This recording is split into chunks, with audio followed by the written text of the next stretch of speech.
Agradecemos, Dios, en esta tarde que nos das la oportunidad de poder venir a tu presencia y juntos, Señor, reunidos en tu nombre, rendirte a ti el tributo, la gloria y el honor que es debida a tu nombre solamente. Y a través de esta oración nos acercamos a ti para pedir, Señor, la dirección de tu Espíritu, para que tú seas, Señor, quien a través de mí hables a tu iglesia, hables a tu pueblo, y permita, Señor, que podamos ser enriquecidos, Señor, enseñados, guiados, aconsejados por medio de tu palabra. Tómanos en tus manos en esta noche y permítenos, Señor, sentir la presencia tuya en nuestra vida y permítenos escuchar tu voz. Te lo rogamos en el amor de Jesús, tu Hijo amado. Amén. Tome su lugar, por favor, y voy a pedirles que en sus lugares busquen, por favor, en el Evangelio de Juan, en el capítulo 13, Evangelio de San Juan, capítulo 13, los versos del 31 al 35 de este pasaje de las Sagradas Escrituras. Y ahí en estos lugares vamos a leerlo de manera alternada.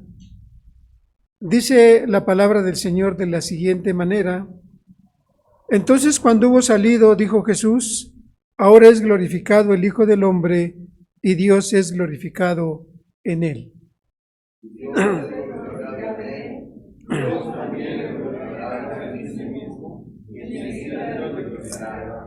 Hijitos, aún estaré con vosotros un poco, me buscaréis, pero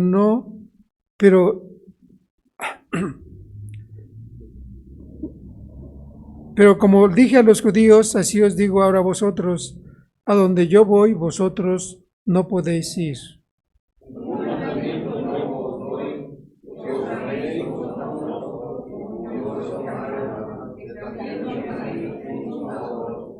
Todos juntos. Y en esto conocerán que son mis discípulos, si tuviereis amor los unos para con los otros. Amén. Bien, ¿no sirve su Biblia en ese pasaje que acabamos de leer? Tres cosas quiero señalar antes de comenzar a analizar este pasaje de las Escrituras. Y lo primero que quiero destacar es que este pasaje es parte de las actividades que el Señor Jesucristo realizó el día jueves, no el día lunes. ¿Sí? Este pasaje nos habla de las actividades que Jesús realizó el día jueves cuando Él instituye el sacramento de la Santa Cena, cuando lava los pies a sus discípulos. Lo segundo que quiero decir es que este pasaje pertenece a lo que los teólogos han llamado o han calificado como el último sermón que el Señor Jesucristo dijo. Es decir, que solamente forma parte de la introducción, se puede decir así, del último sermón del Señor Jesucristo. Y lo tercero es que el Señor Jesús, con la autoridad que tiene, como Hijo de Dios, como Dios mismo, da un nuevo mandamiento. Un mandamiento que no se puede cuestionar porque es Dios quien lo dice, quien lo manda. En este pasaje que acabamos de leer, que pertenece al capítulo 13, el versículo 1 o este capítulo comienza precisamente con ese sermón, pero también inicia con la segunda parte del Evangelio de Juan.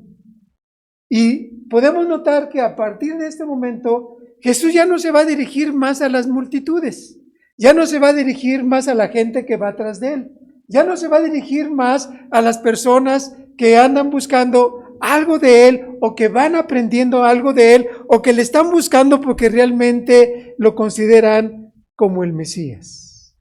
A partir de este momento, Jesús solamente se dirige a sus discípulos. A partir de este momento, Jesús concentra de manera exclusiva su amor hacia sus discípulos, hacia los suyos. Recordemos que en esta semana, y de manera particular cuando se lleva a cabo este sermón, está muy cerca la fiesta de la Pascua y la hora de ser sacrificado, la hora de salir y dar la vida por su pueblo estaba muy cerca. Estaba muy cerca su partida de este mundo, estaba muy cerca que él tenía que regresar al Padre. Solamente el Señor Jesucristo sufre y muere de manera activa. Su muerte es un acto de tránsito. Deja el mundo y va al reino de su Padre Celestial. Y justamente en este momento, justamente en esta situación, Jesús expresa el gran amor que tiene hacia sus discípulos de una forma extraordinaria. Se dirige a ellos diciéndoles cómo les había amado.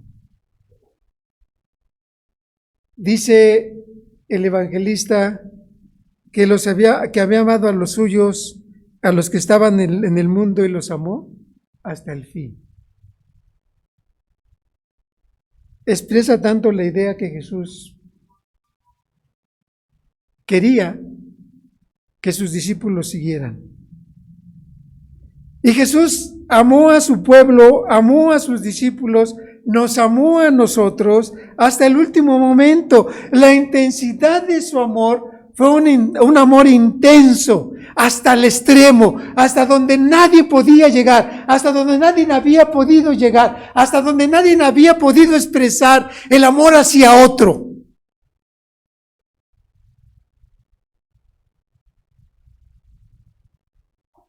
Jesús tenía que enfrentar las consecuencias de ese amor por su pueblo.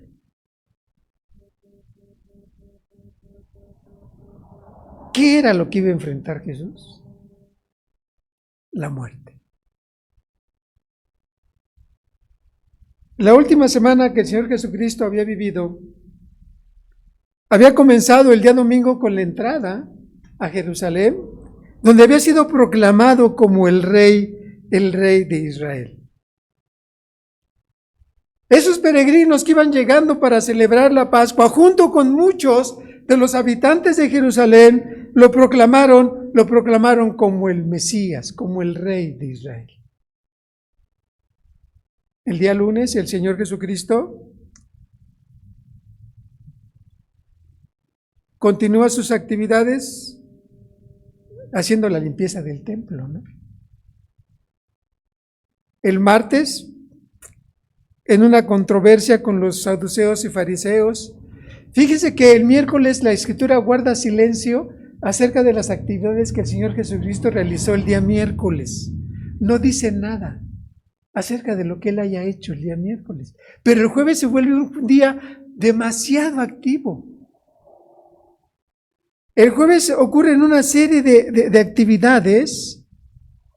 Cuando el Señor Jesucristo reanuda sus trabajos, ese día jueves. Juan menciona algunas de ellas, como el lavado de pies a sus discípulos, el anuncio de su muerte, la traición de Judas, la institución del sacramento y el mandamiento nuevo. Varias cosas podemos aprender de este mandamiento. Primero es, ¿por quién es dado este mandamiento? ¿Quién lo da?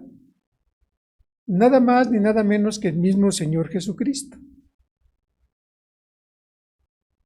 ¿A quién se los da? Se los da a sus discípulos. Es a los discípulos a quien les manda que se amen los unos a los otros.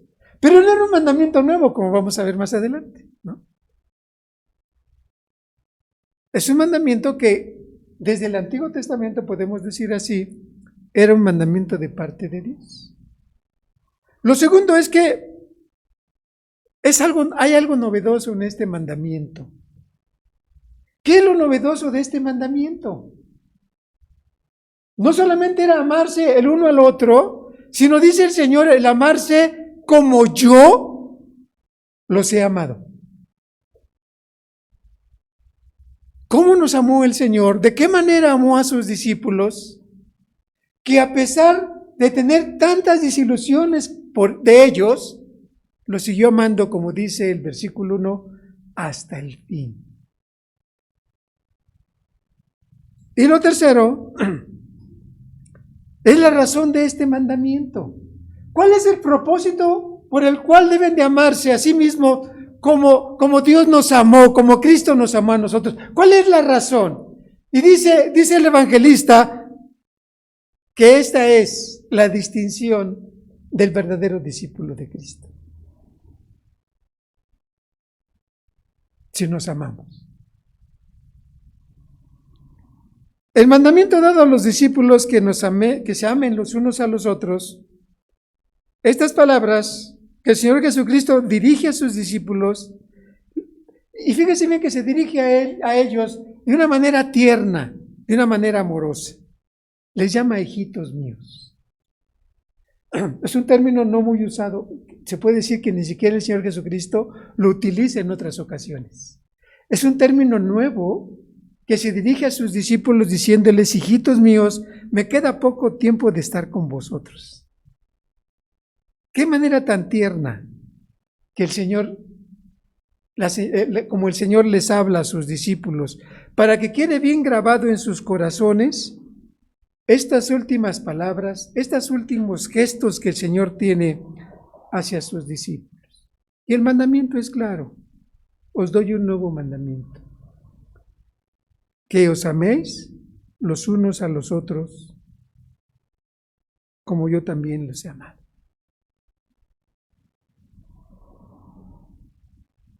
La señal por la que los conocerán, que son mis discípulos, será que si se aman los unos a los otros.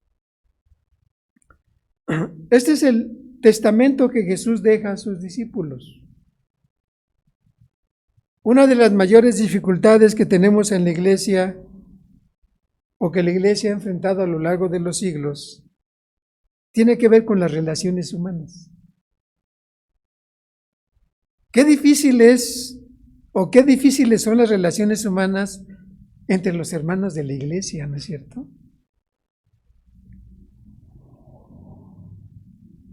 Pero esto no es exclusivo de la iglesia. O sea, no creamos que solamente aquí dentro de la iglesia hay problemas entre nosotros. En cualquier parte, en cualquier relación donde tenga que ver las relaciones humanas, siempre hay problemas. Puede ser en el trabajo, puede ser en la escuela, en la misma familia, en el vecindario. ¿Y el matrimonio? Hasta en el matrimonio hay problemas. Cristo, el Señor veía una amenaza para la iglesia, no solamente para la iglesia presente de los 12 discípulos, sino una amenaza también para la iglesia del futuro. Y ustedes bien recuerdan que muchas veces el Señor tuvo que llamarle la atención a sus discípulos porque había discusiones entre ellos.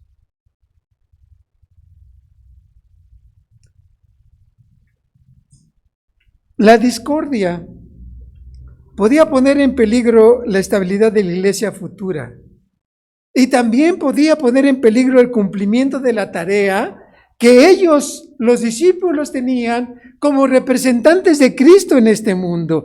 Y eso puede también para nosotros ser un peligro de inestabilidad para que nosotros no cumplamos finalmente la tarea que como representantes de Cristo tenemos en medio de este mundo. Donde quiera hay problemas y los discípulos no eran la excepción. Luchaban, como todos nosotros, con el orgullo, con los celos, con la envidia.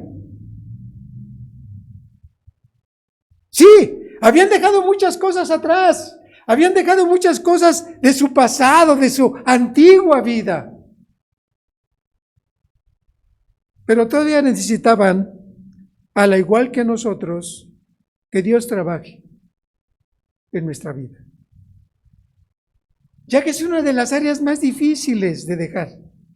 Sí, nosotros hemos dejado muchas cosas, hemos dejado muchos vicios, hemos dejado muchas costumbres, pero dentro de nosotros hay todavía muchas cosas con las cuales Dios tiene que trabajar.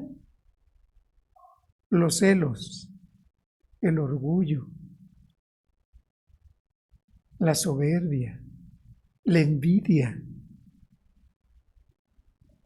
Si el Maestro, el Señor Jesucristo, batalló con sus discípulos, ¿qué esperamos nosotros?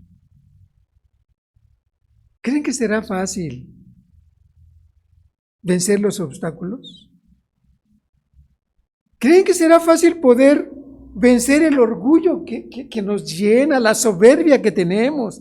Detrás de muchas de las cosas que hacemos en nuestra vida y en la vida de la iglesia está el deseo de ser más que otros. Habemos muchos que nos empeñamos en ocupar el sillón del mando.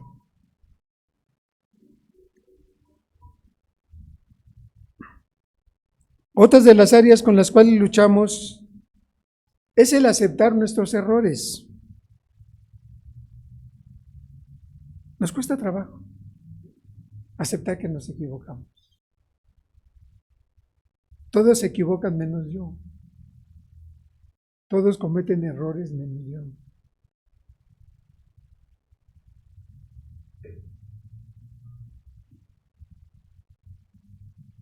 O también el orgullo de creer que sabemos todo, ¿no? ¿Quién me puede enseñar a mí ya? Yo tengo 46 años de ministerio y yo puedo decir a lo mejor con orgullo, ya, ¿quién me quiere enseñar a mí ya? Y a veces el orgullo, la soberbia llena nuestro corazón.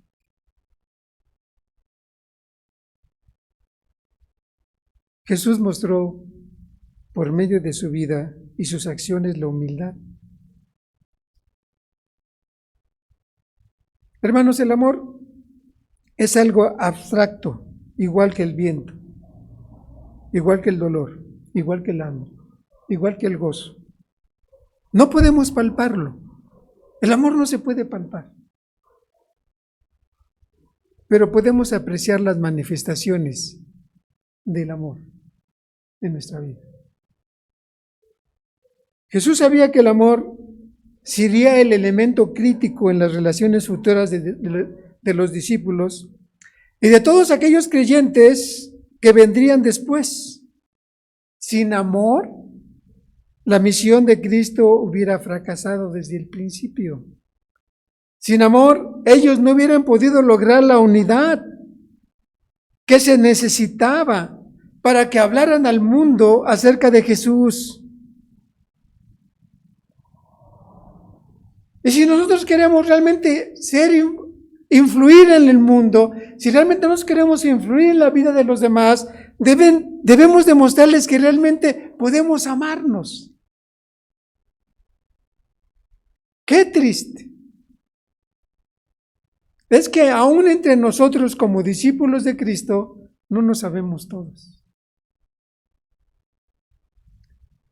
Dice el apóstol Pablo, refiriéndose a esta necesidad de que debemos de amarnos, dice soportándose unos a otros y perdonándose unos a otros, y si alguno tuviere queja contra otro, de la manera que Cristo os perdonó, así hacerlo vosotros.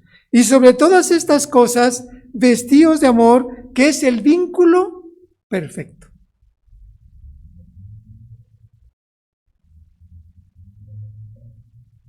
¿Tienes queja de algún hermano? Alguien que no te cae bien, alguien que no se porta bien, alguien que te es antipático desde que lo viste, no lo puedes ni ver. O a lo mejor porque te hizo algo, a lo mejor porque te ofendió, a lo mejor porque habló de ti, o a lo mejor por lo que haya sido. Si tienes queja, de la misma manera que Cristo te perdonó a ti, y de la misma manera como Cristo te perdona y nos perdona todos los días, cada momento de nuestra vida, de esa misma manera nosotros tenemos que perdonar a los que nos ofenden. Porque si tú no perdonares a los que te ofenden, dice el Señor Jesucristo, tampoco vuestro Padre Celestial te perdonará a ti. En las Escrituras, la palabra amor nos asombra, porque incluye una magnitud de aspectos.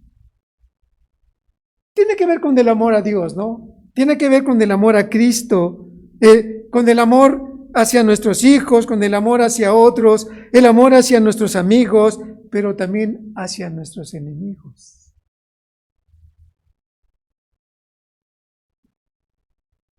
El amor mutuo en el cuerpo de Cristo incluye la amistad, que también nos llevamos entre todos nosotros.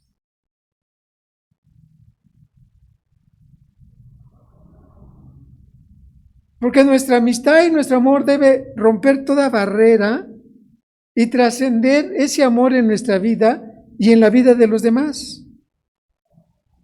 Recordemos que este mandamiento ya había sido dado desde el Antiguo Testamento y que en el Sermón de la Montaña el Señor Jesucristo una vez más hace mención del amor, no solamente hacia nuestros hermanos, no solamente al prójimo, sino también hacia nuestros enemigos. Y esto nos aclara que este mandamiento que el Señor dejó a los 12 no solamente era para ellos, sino era para todos los creyentes en Jesús. Todos aquellos que reconocen a Jesucristo como su Señor y Salvador. De todos los tiempos. No solamente para la iglesia del primer siglo, sino para la iglesia de todos los siglos. Jesús habló de este nuevo mandamiento, pero ¿dónde está lo novedoso de él? Ya sabíamos que nos había mandado que amáramos a nuestro prójimo. Y eso está presente en toda la tradición bíblica. También muchos filósofos hablan acerca del amor al ser humano. La novedad de este mandamiento es que nosotros debemos amarnos así como Él nos amó a nosotros. De esta manera, el Evangelio, el nombre de Jesús, habrá de esparcirse por el mundo, por el estilo de amor que nos tengamos. Amar a otros no era un mandamiento nuevo, pero amar de la manera como Cristo nos amó, como nunca se había visto en el mundo que alguien amara a otros. Como creyentes debemos amar a los demás con el mismo tipo de amor que Jesús nos amó a nosotros, o nos ama a nosotros. Este amor no solamente habrá de atraer nuevos creyentes, sino nos mantendrá unidos y fuertes en este mundo lleno de hostilidad, no solamente a Dios, sino a los creyentes. Como iglesia. Así es como Jesús fue el ejemplo vivo de amor de parte de Dios para nosotros. Asimismo, nosotros debemos ser ejemplo de amor de Jesús al mundo. En la iglesia, Dios es amor.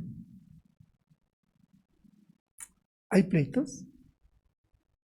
¿Hay envidias? ¿Hay divisiones? ¿Hay clanes? Sí. No creo. Ha de ser en otra iglesia de Dios amor, pero no en esta. ¿O realmente también se ven personas seguidoras de Jesús por el amor que hay entre los hermanos?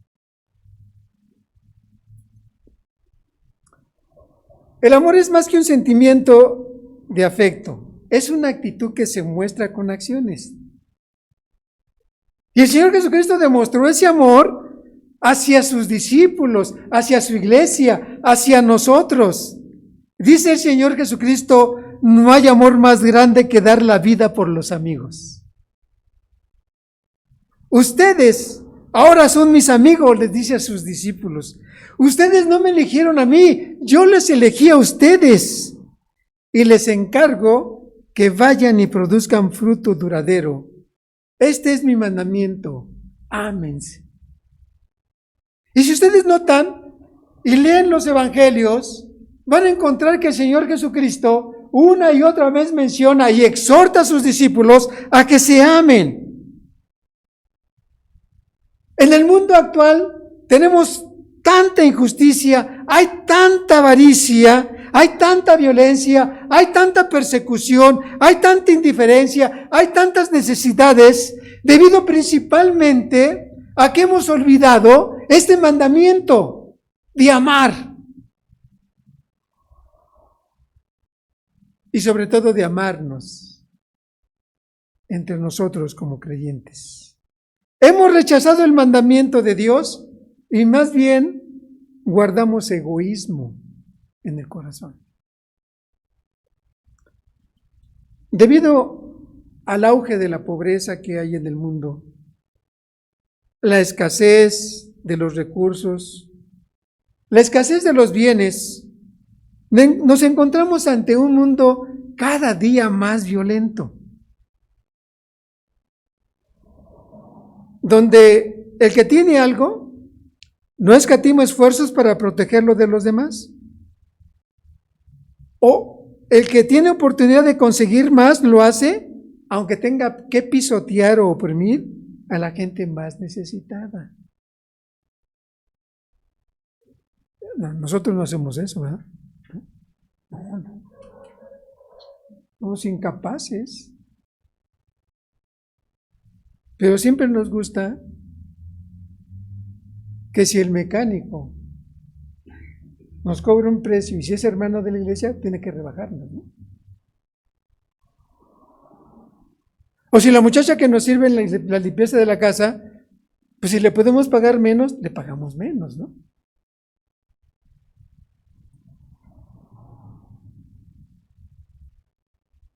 O si alguien nos hace un servicio de la iglesia, pues que nos considere como hermanos, ¿no?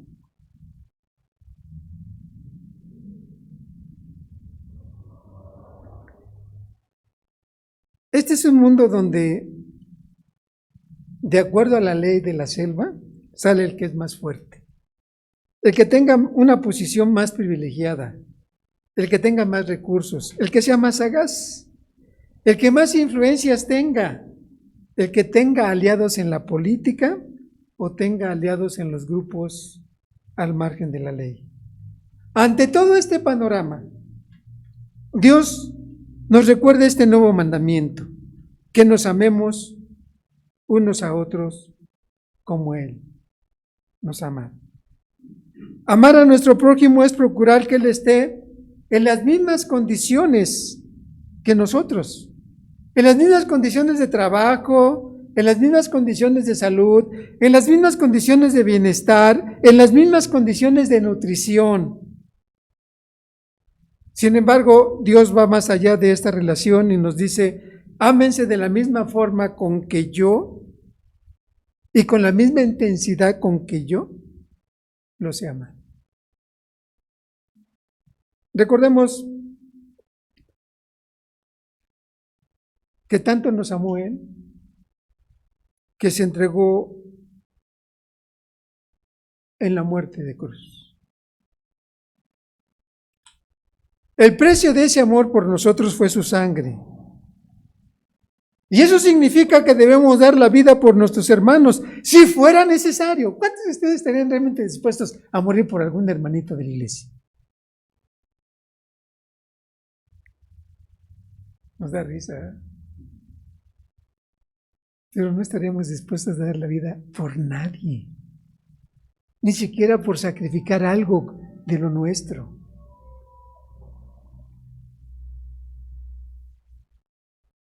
Pensar en eso es algo imposible para nuestros tiempos.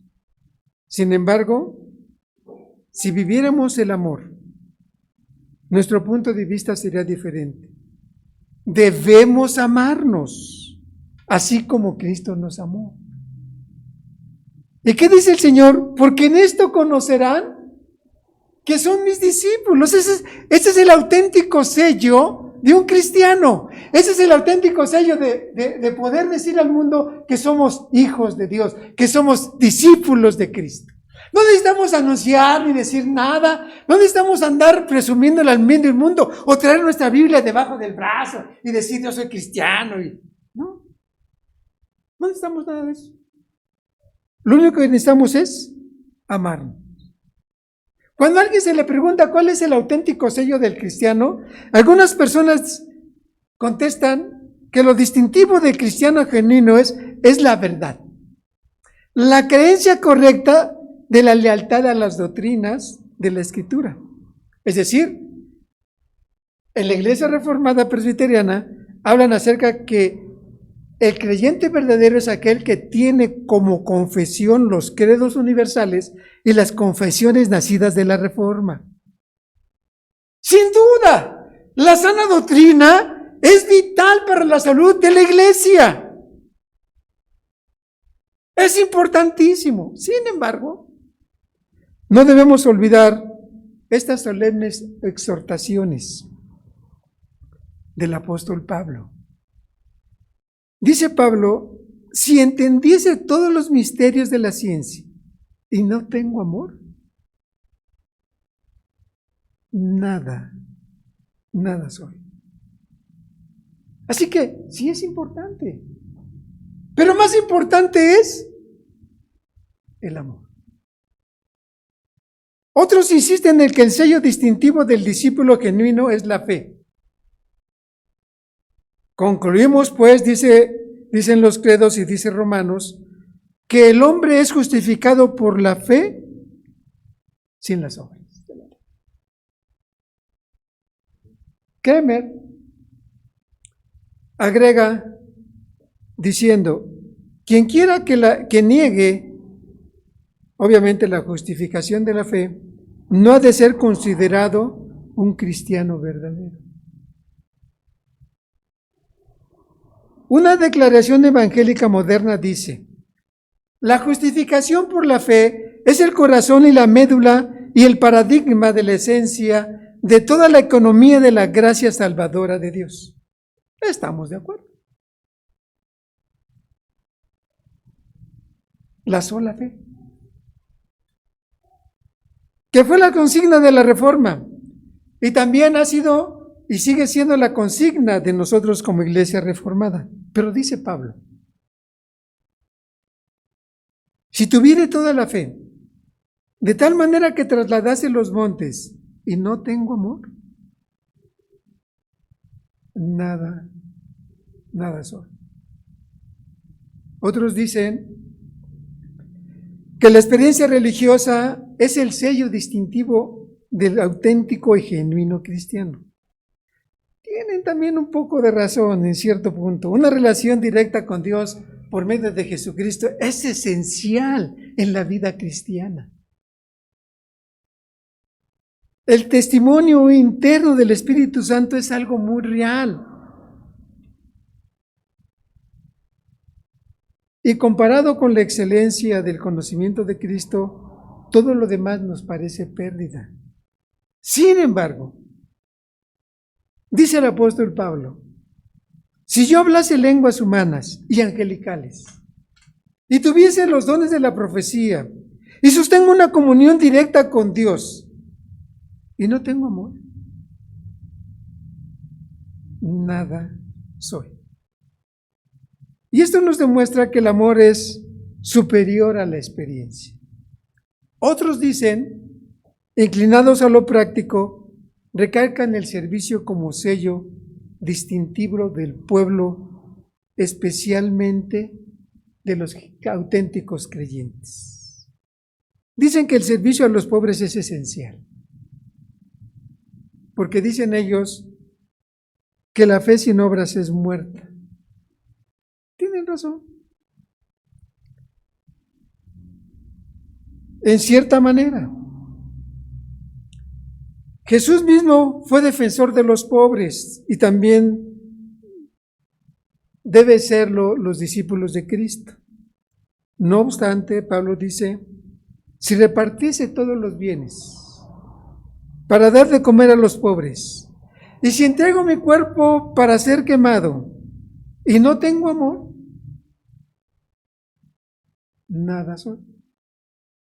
De manera que el amor es superior al servicio.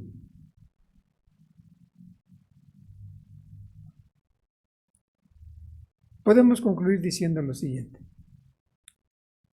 El conocimiento es vital. La fe es indispensable.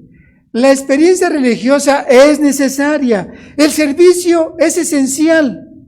Pero Jesús da preferencia al amor. El amor es lo más grande que hay en el mundo. Dice el apóstol Juan, Dios es amor. De modo que aquel que es amor y que ha dedicado a nosotros su amor, y a su vez nos ha llamado a nosotros a amarnos, amarle a Él y amarnos a nosotros como Él nos amó, para Él lo principal es el amor. La máxima, la primacía característica o sello distintivo del pueblo cristiano, no hay otro más que el amor. Nada puede desplazar el amor del lugar que le corresponde. Dice la Escritura que los amó hasta el final. No importa lo decepcionante que pudiera resultar.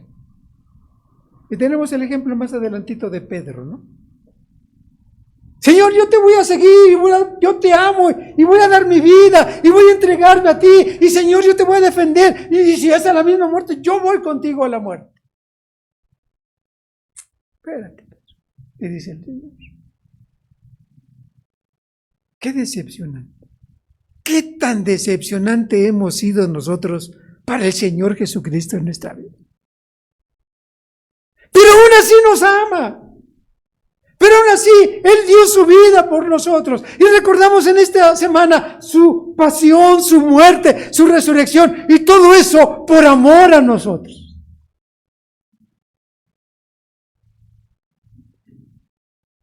Él nos amó. Dio su vida por nosotros. Así que debemos amarnos como Él nos amó a nosotros. Dice Agustín de Hipona, ama y haz lo que quieras. Dice el apóstol Juan, el que no ama, no ha conocido a Dios. ¿Por qué? Porque Dios es amor.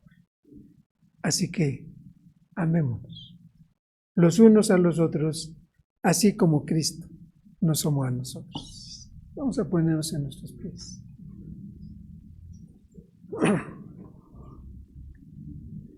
Te agradecemos, Dios, en esta hora la oportunidad que nos has dado de poder abrir tu palabra y meditar en ella, Señor. Gracias, porque sabemos, Padre eterno, que tú nos has hablado a través de ella en esta noche. Rogamos, Señor, que tú nos permitas ser obedientes a tu voz, que quites de nuestro corazón, Señor, todas las rencillas, todos los odios, todo ese orgullo, toda esa soberbia, Señor, que nos impide amar a nuestros semejantes y principalmente a nuestros hermanos en la fe. Permite, Padre eterno, que como tú nos enseñaste en el Sermón de la Montaña, quitemos la viga, Señor, que hay en nuestros ojos. Padre eterno, para que podamos ver con claridad y podamos amar, Padre eterno, a nuestro hermano, a nuestra hermana, así como tú nos amaste a nosotros. Permítenos mostrar, Señor, a través de nuestra vida, ese amor que tú nos tuviste y mostrar al mundo el amor, Señor, tuyo hacia nosotros como tu iglesia. En tus manos nos ponemos y rogamos, Señor, que quites todas esas barreras que hay entre nosotros y podamos amarnos como tú nos amaste a nosotros. En el nombre de Jesús te lo rogamos. Amén. En su lugar.